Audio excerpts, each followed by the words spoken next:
วะโตอะระหะโตสัมมาสัมพุทธัสสะขอความสุขความสวัสดีจงมีแด่ท่านผู้ฟังทุกท่านนะครับขอให้ท่านผู้รับสื่อสารการฟังทำใจให้เป็นกลางและผ่อนคลายพร้อมกับการติดตามด้วยความคิดของท่านไปด้วยเพราะเป็นคำพูดถึงความเป็นจริงอาจจะไปกระทบกับความรู้สึกไม่ได้มีเจตนา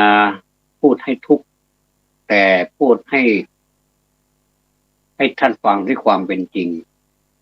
ความเป็นจริงของความทุกข์และที่น่าปลื้มใจที่สุดก็คือมีพุทธวิธีก็คือวิธีของพระพุทธเจ้าที่ทำให้ดับความทุกข์โดยเราจะดับได้ในระดับไหนก็อยู่ที่วิริยะอยู่ที่ความคิดหรือว่าเป็นส่วนบุคคลของแต่ละท่านบางท่านก็เร่งนะครับบางท่านก็เร่งเหลือเกินก็ดีครับคิดว่าเร่งนี่เพราะว่าเราไม่ทราบว่าชีวิตของเรานี้จะอยู่ได้นานแค่ไหนอย่างไรหรือเราก็ไม่แน่ใจว่าเราจะเกิดมาเป็นมนุษย์อีกหรือเปล่าหรือว่าอาจจะไปเกิดเป็นเทพเป็นอะไรก็ไม่ทราบดังนั้นเร่งนี้ก็ดีนะครับแต่เร่งนี้ก็ต้องอยู่ในระเบียบอยู่ในมัชฌิมาคือปานกลางไม่ทรมานตนให้เกินไปแล้วก็ไม่ประมาทมากนักให้เดินสายกลางทุกวันนี้เราที่เป็นห่วงกันก็คือเราขาดการเดินสายกลางคือเคร่งเครียดก็เคร่งเครียดจนเกินไปตึงเกินไปนะครับดนตรีถ้าตึงเกินไปมันก็ไม่ไพเราะถ้าหย่อนเกินไปมันก็ไม่เพราะดังนั้นเราก็ต้องอยู่กลางๆประเภทหนึ่งก็คือค่อยๆเรียนไปค่อยๆเรียนไปนี้ก็ดีไปอย่างก็คือไม่ต้องเป็นกังวลมากนักก็คือไม่ต้องไปเร่งรีบอะไรอันนี้คือข้อดีสบายๆนะครับแต่ว่ามันมีข้อเสียอยู่ตรงที่ว่าเวลาที่มันเหลือที่มันสบายๆนั้นเราไม่ได้ปฏิบัติอันนี้ก็ถือว่าเสียโอกาสไปและอีกประเภทหนึ่งก็คือไม่สนใจนี่ก็ดีไปอย่างนะครับในความรู้สึกของบุคคลบางคนบอกว่าความไม่สนใจเนี่ยมันเป็นอันเดียวกับการปล่อยวางมันคนละชนิดนะครับคือการปล่อยวางนี้ปล่อยวางในอุปทานก็คือขันธ์ห้าสิ่งต่างๆซึ่งมันอยู่ในตัวเรานี่รวมทั้งความคิดความอ่านความดีความชั่วอะไรต่างๆท่านไม่ให้คิดท่านให้ปล่อยวางไปว่าทำดีก็ให้มันแล้วไปอย่าไปยึดติดความดีคำสรรเสริญเยินยอก็ตามเอามาสรรเสริญเยินยอเราก็อย่ายึดติดพยายามถือว่าเป็นโลกธรรม8คือสรรเสริญครับหนึ่งในนั้นแล้วก็ที่ตรงกันข้ามก็คือการนินทาว่าร้ายนี้แตกต่างกับการพร่ำสอนนะครับไม่เหมือนกันหลายท่านเข้าใจว่าการนินทากับการพร่ำสอนนั้นมันคนอันเดียวมันอันเดียวกันมันคนละเรื่องนะครับการนินทานั้นแม้จะไม่มีจริงคนมันอยากจะนินทามันก็นินทาไปเรื่อยๆก็เป็นความสุขดีเหมือนกันกับการนินทาบางท่านถึงกับให้ความหมายของว่านินทามันเป็นความสุขก็ไม่เป็นไรก็ตามใจแล้วถ้าเราเป็นผู้ถูกนินทาบ้างก็ต้องปล่อยวางนะครับเพราะว่าเราก็นินทาเขาทีนี้เขาก็นินทาเราก็เป็นเรื่องปกติธรรมดาถ้าอย่างนี้แฟร์แต่ แต่ถ้าคนอื่นมานินทาตัวเองนี่ตีโพยตีพาย อันนี้ไม่ค่อยยุติธรรมนะครับ ต้องชั่งน้ำหนักให้พอๆกัน ถ้าชอบนินทาเราก็ต้องรับคำนินทาที่เขานินทาเราด้วยก็ชอบพอๆกัน แล้วก็ความไม่สนใจเนี่ยที่ว่ามันไม่ได้เกี่ยวกับอุปทานเนี่ยไม่ได้เกี่ยวกับการปล่อยวางหรือว่าการปลดปลงสิ่งต่างๆนี้ไม่ได้ไม่ได้มีความหมายที่ตรงกันมันอาจจะคล้ายๆกันนะครับเหมือนกับคนเราบางทีใบหน้าใบตาเหมือนกันแต่บางทีมันก็ไม่เหมือนมันคล้ายบางคนอยากกะแกะเลยอยากกะฝาแฝดเป็นพี่น้องกันฝาแฝดพูดถึงฝาแฝดผมเห็นหลายคู่นะครับบางทีแฝดพี่แฝดน้องแฝดพี่เป็นคนที่กล้าหาญเป็นคนที่ชอบอุปนิสัยอีกอย่างหนึ่งแต่แฝดผู้น้องเป็นคนที่เฉยๆไม่ค่อยแสดงออกไม่ค่อยพบปะผู้คนคือนิสัยคล้ายๆว่าเก็บตัวเงียบๆแต่ทั้งสองเขาก็เป็นแฝดกันนะครับหน้าเหมือนกันเป๊ะเลยแต่อุปนิสัยแต่ละคนเนี่ยไม่เหมือนกันแสดงว่าแม้เกิดมาในวันเดียวกันในวันเวลาใกล้ๆกันเขาว่าเขาว่ากันว่าแฝดผู้พี่เนี่ยความจริงแฝดผู้พี่นี่คือเกิดทีหลังอันนี้เขาให้ความหมายว่าดันผู้น้องออกมาก่อนก็เลยกลายเป็นแฝดผู้น้องผมก็ไม่ทราบนะครับเขาพูดกันทีนี้ท่านทั้งหลายครับวันนี้ผมมีข่าวดีมีของดีจะมาบอกท่านมีของดีที่จะมาบอกท่าน10ประการด้วยกันนะครับเนื่องจากว่าเราเป็นมหากรรมของการทำบุญตลอดระยะเวลาเอ่อตั้งแต่เข้าพรรษานะครับตั้งแต่เข้าพรรษานับออกไปใกล้นี้ก็แล้วกันนะครับความจริงก็ทำความดีมานานเหมือนกันตั้งแต่เข้าพรรษาปี2565มาจนถึงเดือน12เดือน12ก็คือเดือน12สากลนะครับทีนี้เป็นเดือนยี่ของภาคเหนือก็ทำบุญทำกุศลมาเรื่อยๆถามผมว่าไม่ดีใจหรือที่เห็นคนบุญทำกุศลผมดีใจมากๆเลยดีใจแทนท่านด้วยแล้วก็อนุโมททุกครั้งที่เห็นท่านทำความดีนะครับเป็นสิ่งที่ทุกคนปรารถนาและก็ชื่นชมเป็นสิ่งที่ชื่นใจทีนี้ผมมีของดีมา10อย่างนี้จะพูดแบบย่อๆนะครับเพราะว่าเวลาวันนี้มีไม่มากนักก็เป็นบุญกิริยาวัตถุ10อย่างบุญกิริยาวัตถุก็คือที่10อย่างนั้นก็คือ1ทานนะครับทานคือเป็นการบริจาคอันนี้เรียกว่าเป็นบุญอย่างหนึ่งที่เราบริจาคทำบุญทุกชนิดนะครับถือว่าเป็นทาน2ศีลก็คือการรักษากายวาจาอันนี้ก็เป็นบุญนะครับเป็นกิริยาของการทำบุญใน10อย่างประการที่3ก็คือภาวนานี่ก็คือการเจริญทำจิตให้สงบเป็นการเจริญภาวนาทุกชนิดทำให้เราแม้ว่าเราจะภาวนาเพียงนิดเดียวแต่ว่าขอให้จิตใจนี้ผู้หลักผู้ใหญ่แล้วก็จะนอบน้อมผู้หลักผู้ใหญ่ก็ให้ความเมตตาต่อผู้น้อยก็คือรับการนอบน้อมตอบเวลาผู้น้อยประนมมือไหว้ผู้ใหญ่ก็รับไหว้ไม่ใช่ว่าผู้น้อยเป็นคนที่ไหว้แต่ว่าผู้ใหญ่ไม่ตอบ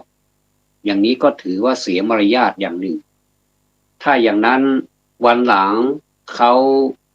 คงจะไม่อยากจะไหว้อีกเพราะว่าเหมือนกับว่าไม่ ไม่มีมิตรไมตรีด้วยเราไปสังเกตดูพระนะครับเวลาพระท่านเจอกันผู้หนึ่งอาวุโสผู้หนึ่งพันเตท่านก็จะไหว้แล้วก็ผู้ที่แก่พรรษาหรือว่ามีเขาถือพรรษานะครับถือพรรษา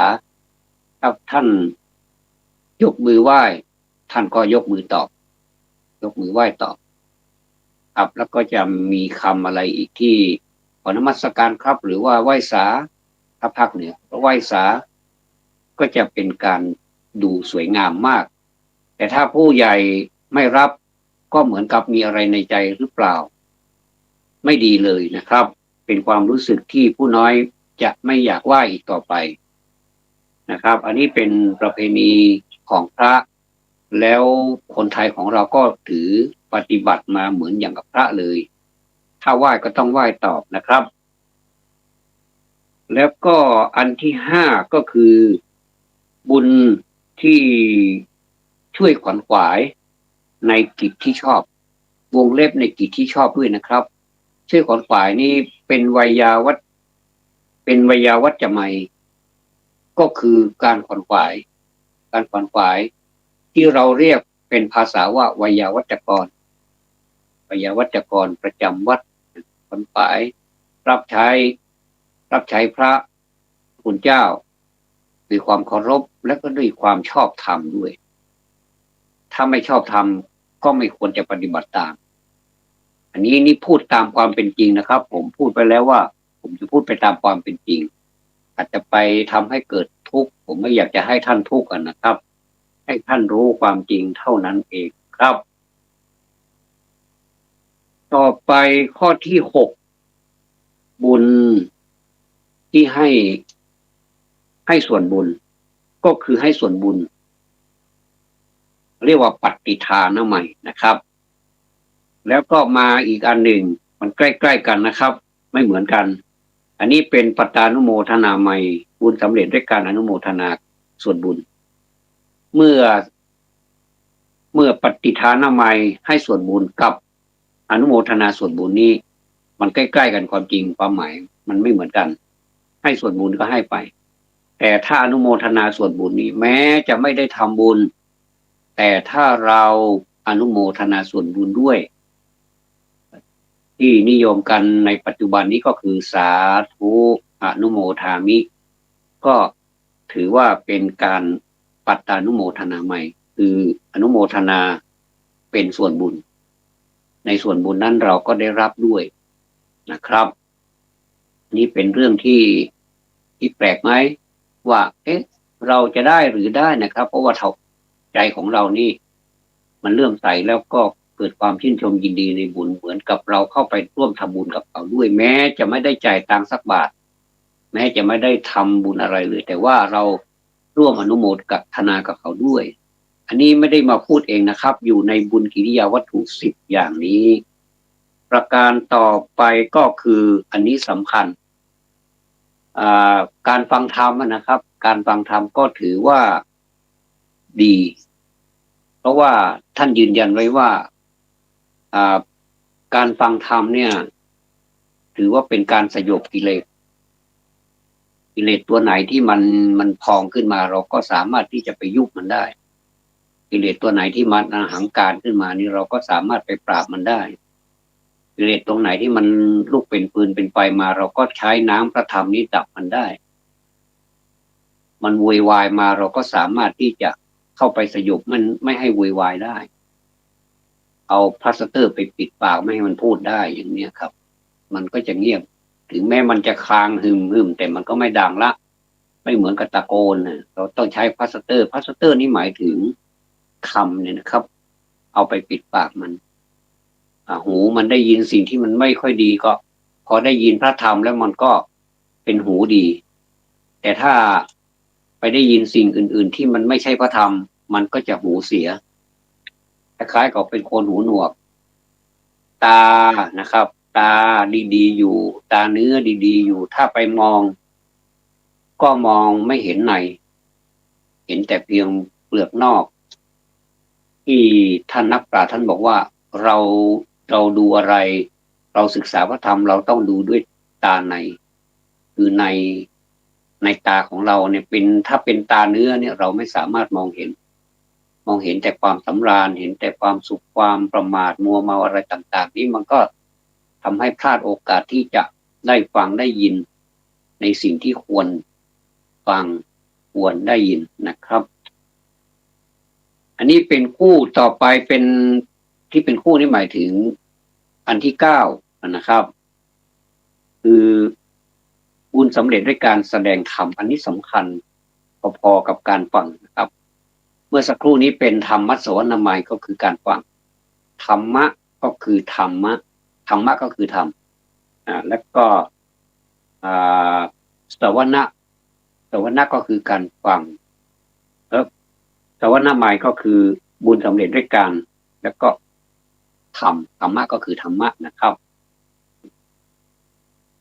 ที่ว่าเป็นคู่กันกับธรรมเทศนานั่นก็คือเมื่อมีการฟังแล้วก็ต้องมีการแสดงธรรมก่อนถึงจะฟังถ้าเงียบก็ไม่รู้จะไปฟังอะไรนะครับก็ต้องฟังเมื่อฟังแล้วเกิดความรู้สึก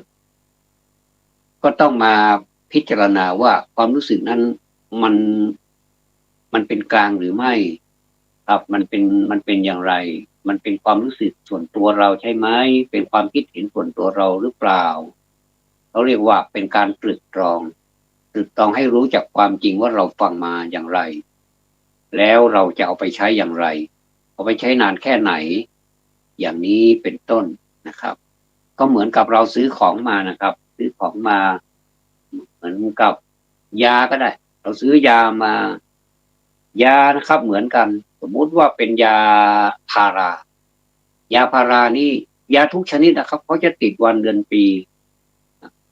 บางอย่างก็ติดวันเดือนปีผลิตด้วยเหมือนขนมเหมือนละทุกสิ่งทุกอย่างเขาจะติดวันเดือนปีไว้หมดเลยนะครับเราก็จะดูวันเดือนปีที่ผลิตแต่ข้อสำคัญที่สุดก็คือดูวันเดือนปีที่หมดอายุด้วยนะครับถ้ามันหมดอายุเราแล้วเราเอามาใช้เอามารับประทานมันแทนที่จะทำให้โรคภัยไข้เจ็บของเราหายแต่ด้านไปเป็นมากกว่าเดิมอีกดีไม่ดีก็ทำให้เป็นโรคชนิดอื่นอีกครับแล้วการรับประทานและสัดส่วนของการรับประทานเขาบอกว่ารับประทานครั้งละ1 ช้อนโต๊ะ1 ช้อนกาแฟนะครับมันก็มีหลายช้อนเหมือนกันถ้าเราต้องดูที่ระบุนะว่าเป็นช้อนอะไรช้อนแกงหรือช้อนกาแฟส่วนมากจะเป็นช้อนชากาแฟนะครับเล็กๆถ้าช้อนแกงนี่ก็ไม่ค่อยไหวนะครับแล้วก็กี่เม็ดนะสมมุติเราเป็นชนิดเม็ดนะหนึ่งเม็ด1 ถึง 2 เม็ดถ้า1 ถึง 2 เม็ดนี่แสดงว่าต้องดูอาการของโรคมันเยอะไหมสมมุติว่าปวดขั้นเนื้อขั้นตัวเป็นไข้ปวดฟันอยู่เนี้ยนะรับประทานพาราไปสัก2 เม็ดเพราะว่ามันปวดเยอะเหลือเกินปวดมากปวดจนน้ำตาไหลปวดจน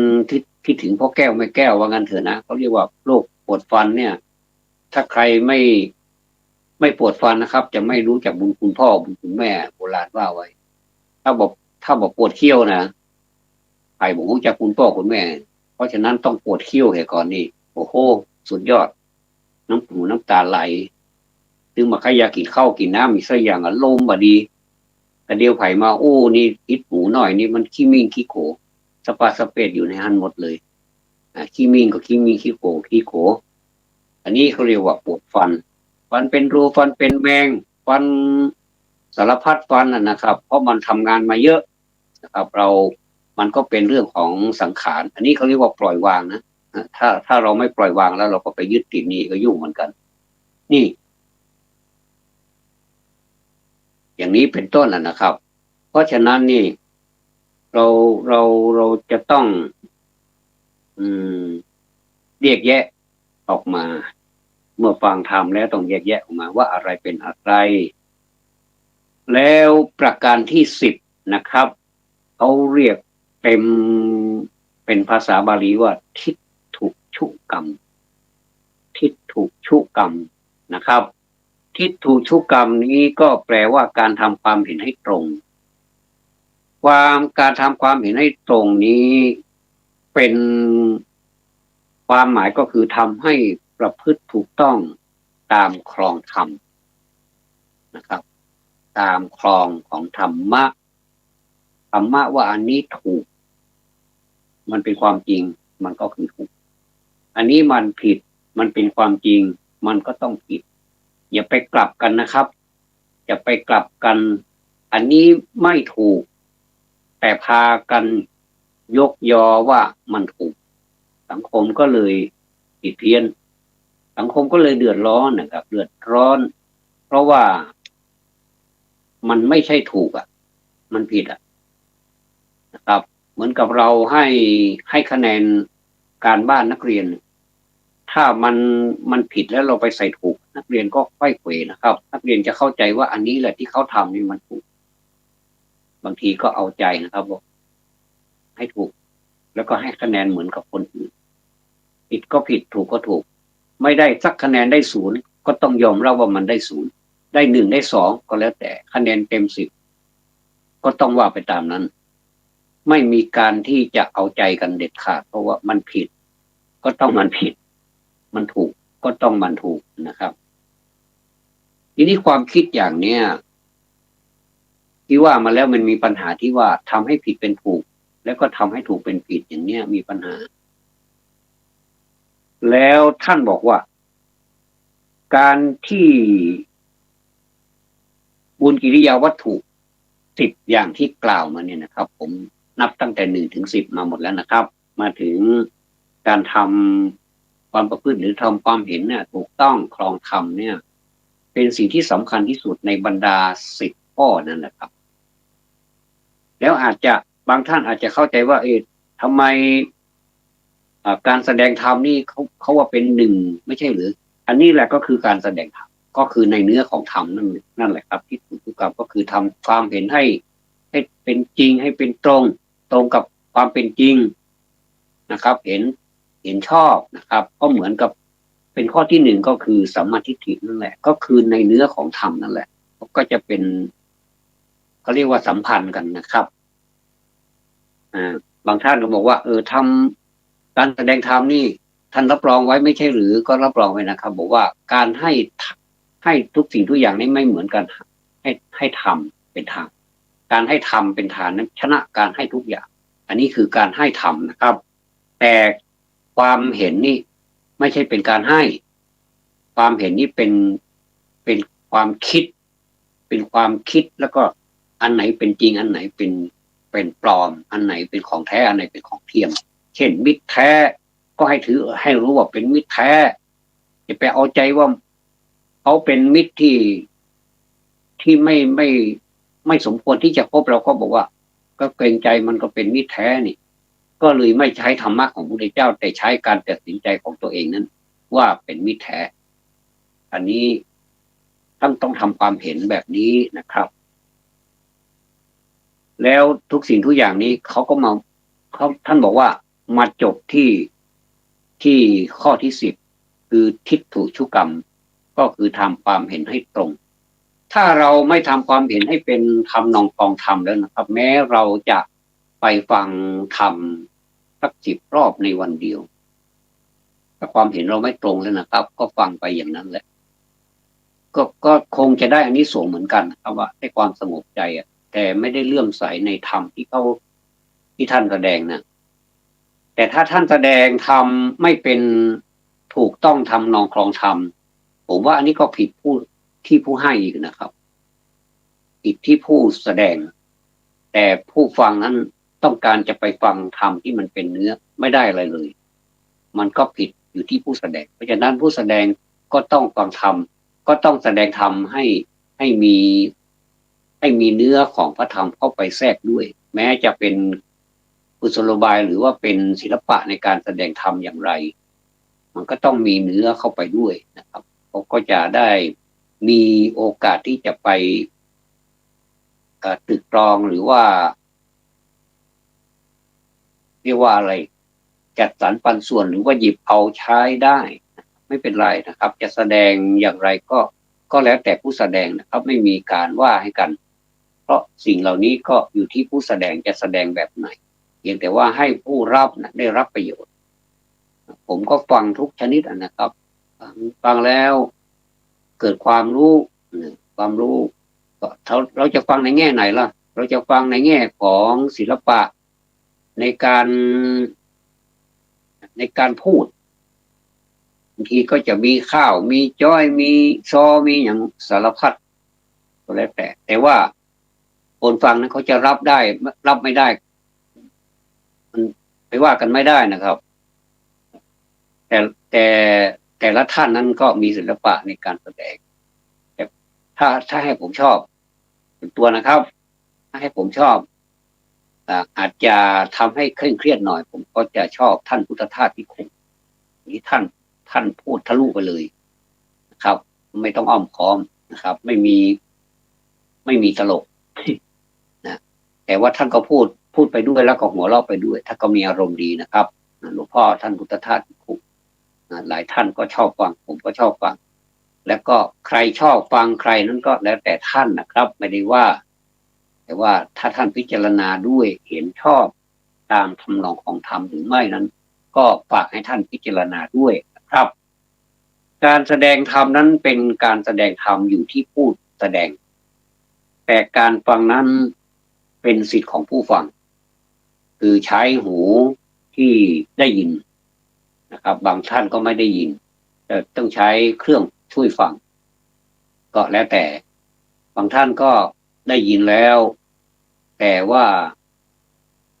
ในจิตใจไม่ได้ไม่ได้ไม่ได้ไหลหรือว่าไม่ได้ไปตามกระแสของพระธรรม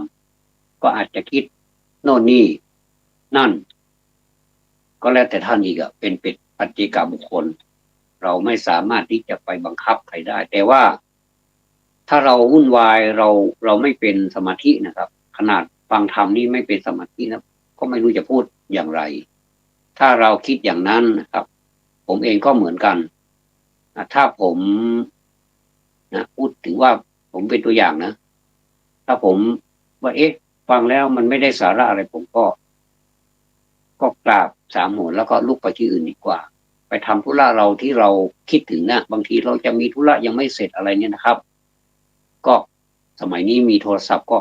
โทรศัพท์ข้างนอกนั่นเลยเต็มที่เลยตะโกนก็ได้ไม่เป็นไรครับเสียงดังยังไงก็ไม่เป็นไรเพราะไม่ได้รบกวนคนที่เขากำลังฟังอยู่การฟังธรรมมีหลายชนิดนะครับแล้วแต่นะครับก็ดีใจนะครับวันนี้ได้นำเอาบุญ10 อย่างมาพูดให้ท่านฟังแล้วผมจะไม่สบายใจอย่างยิ่งถ้าท่านฟังแล้วท่านมีความโมโหหรือว่าโกรธาหรือว่าเกิดอย่างไรอย่างหนึ่งทำให้ท่านเป็นทุกข์ผมก็ต้องขออภัยด้วยแต่ว่าผมไม่อยากให้ท่านเป็นทุกข์นะครับก็เทศกาลนี้ก็เทศกาลเดือนยี่เปงผมม่วนงานสันเล่ากันไปครับบางคนก็ยังม่วนต่ออยู่วันนี้ก็ยังได้ยินจีปฐมจีบอกไปกันอยู่ก็แล้วแต่อันนี้ก็อย่าไปให้คนอื่นได้เดือดร้อนกันแล้วกันก็ต้องทำใจนะครับในเทศกาลนี้มันมีเสียงดังคือโครมบางที่หลายที่หลายแห่งก็มีผู้เฒ่าผู้แก่ที่กำลังไม่สบายอยู่ก็มีนะครับไหนจะโรคชราไหนจะเจ็บป่วยอีกนะครับ